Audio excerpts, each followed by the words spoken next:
In high school, I passed by him every single day without a second glance. But 7 years later, in a room full of strangers, he leaned in and whispered just 8 words, words that completely ruined the life I thought I wanted. We all have someone from our youth we never truly looked at. Someone who sat in the back row, shadow-bound, quiet, invisible. For me, that was Julian. High school is a cruel ecosystem. You're either seen, or you're background noise. I was constantly running, obsessed with grades, social standings, and a future I thought I had perfectly mapped out. Julian. He was just a boy with messy dark hair, a worn-out denim jacket, and a sketchbook he never left behind. I remember the hallway crowded with teenagers pushing past each other. Once, just once, he dropped his notebook right at my feet. Pages scattered across the cold floor, detailed charcoal drawings of rainy cityscapes, quiet alleyways, and soft eyes. I picked up one page, handed it to him without making eye contact, said a rushed, "Here you go," and walked away. I didn't notice the way his hand brushed mine. I didn't notice how his lips parted as if he wanted to say something, anything, to keep me there for just 5 more seconds. To me, he was a ghost. To him, I was the only thing alive in that crowded building. Years passed like water through fingers. High school faded into university, and university dissolved into the brutal routine of adult life. I moved to the city, took a high-pressure corporate job, and got engaged to Marcus, a man who looked perfect on paper, but whose touch felt like a business transaction. My life was structured, neat, and completely empty of warmth. I had forgotten Julian existed. But love, real love, doesn't disappear just because you close your eyes. It sits in the dark, waiting for the right moment to surface. It was a Friday evening in late October. The autumn rain was washing over the gallery windows, blurred neon lights reflecting against the glass. Marcus had cancelled on me, again, citing an urgent client call. Feeling a rare surge of independence, I decided to attend an art exhibition solo. The exhibit was titled Silent Echoes. As I wandered through the softly lit gallery, stepping past groups of people drinking wine and conversing in quiet tones, one particular wall drew me in. It was a massive, realistic canvas painted in deep blues, grays, and warm golden hues. It was a rainy high school hallway. A girl stood in the center, caught mid-stride, her hair slightly tangled by the wind, looking completely detached from the world around her. The details were frighteningly precise, the silver ring on her finger, the slight arch of her left eyebrow, the subtle sadness behind her eyes. It was me. My heart did a strange, violent leap against my ribs. I took a step back, my breath catching in my throat. Below the canvas, a small brass plaque read, "The Girl Who Kept Walking," by Julian Vance. "You always looked like you were trying to run away from something," a voice said behind me. I froze. The voice was low, deep, polished by time, yet underneath it lay an undeniable rhythm from the past. I turned around slowly. Standing there, dressed in a sharp black suit, his hand resting casually in his pocket, was Julian. The awkward high school boy was gone. In his place stood a man with sharp features, intelligent eyes, and a presence that demanded the attention of the entire room. But his eyes were unchanged. They looked at me with the exact same quiet intensity from 7 years ago. "Julian."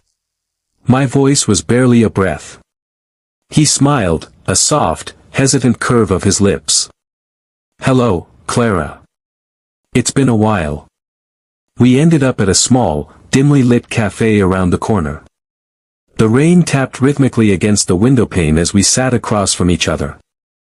For 2 hours, the years between us melted away. He talked about his struggles as an artist, his trips across Europe, and how he fought for every single break he got.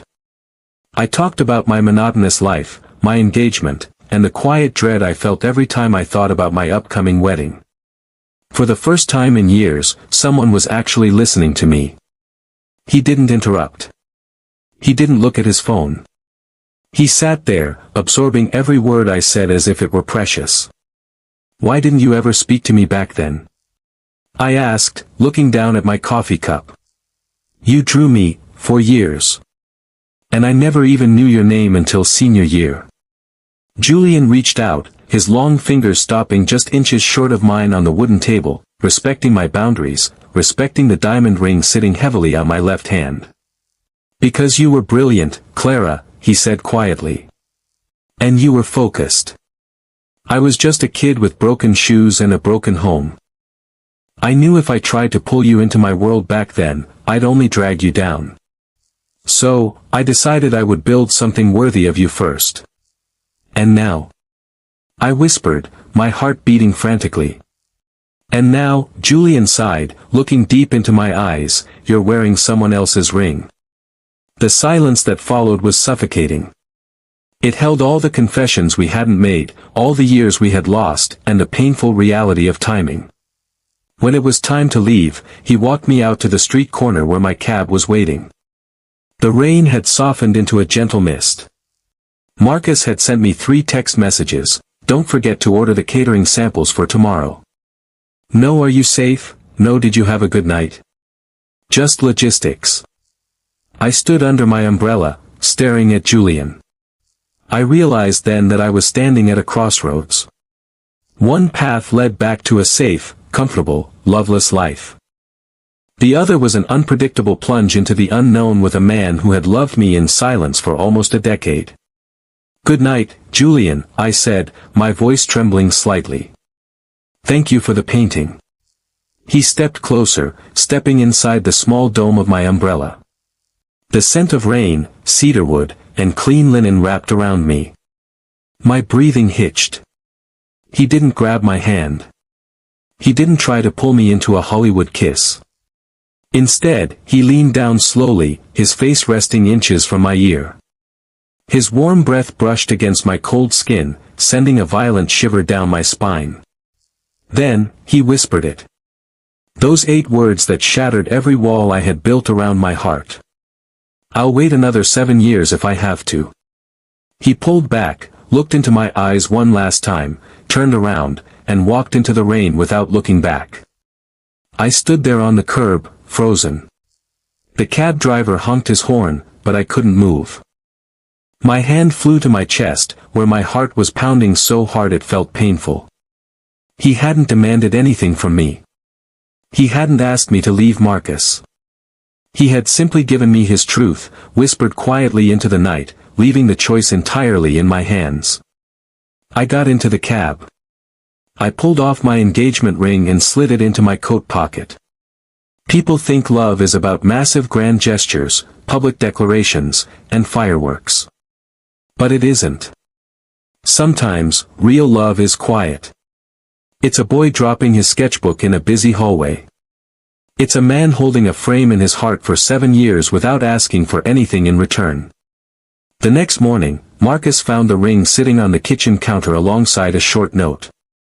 I didn't owe him a fake marriage, and I didn't owe myself a fake life.